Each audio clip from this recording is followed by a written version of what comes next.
मैया, अपने पुत्र से अपनी ममता का मोल मांगने आई हैं?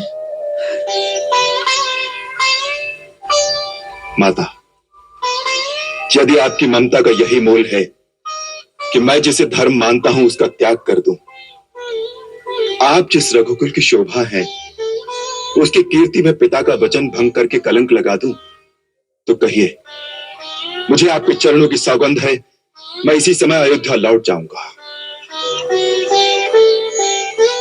परंतु फिर मेरा जीवन रन से भागे किसी कायर की भांति एक तिरस्कारपूर्ण अस्तित्व, एक श्राप बनकर रह जाएगा।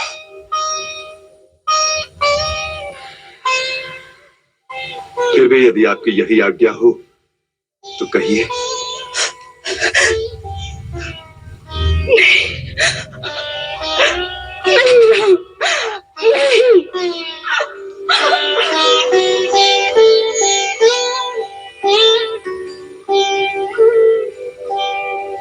ऐसी दोनों महान विभूतियों के बीच निर्णय देने का साहस अत्यंत दुष्कर कार्य है, परंतु इस परिस्थिति में अपना कर्तव्य समझकर मैं भगवान शंकर के चरणों में प्रणाम करता हूं। तो जैसा उचित समझे वैसी मुझे प्रेरणा दे।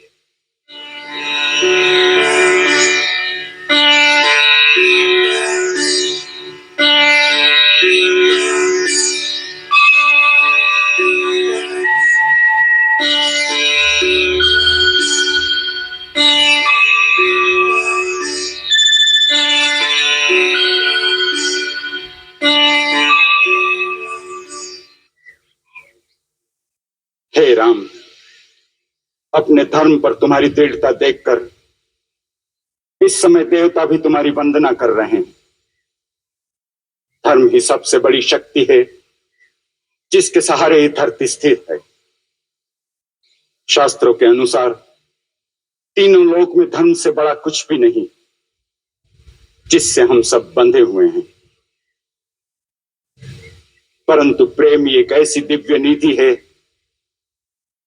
जिस पर किसी धन का बंधन नहीं। प्रेम, निश्चल निस्वार्थ प्रेम सब धर्मों के ऊपर है।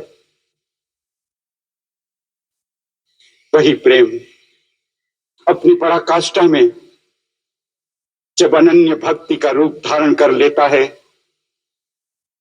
तो स्वयं भगवान भी विधाता के बनाए हुए कर्म के सारे विधान, सृष्टि के सारे नियम तोड़कर भक्त के आगे हाथ बांधकर खड़े रह जाते हैं और वो अपने भक्त की आन रखने पर विवश हो जाते हैं।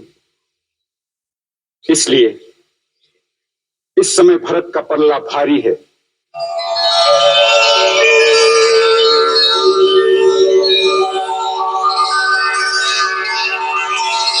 राम, भरत का प्रेम निश्चल निस्वार्थ है और वो तुम्हारा अनन्य भक्त है। तुम्हारे प्रेम की जीत हुई भरत।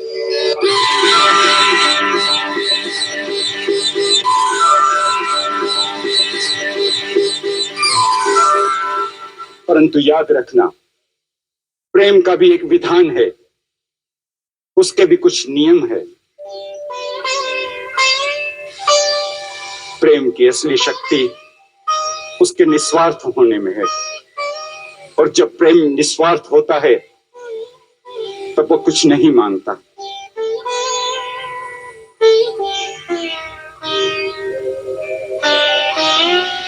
अपने प्रेमी को कुछ देना चाहता है,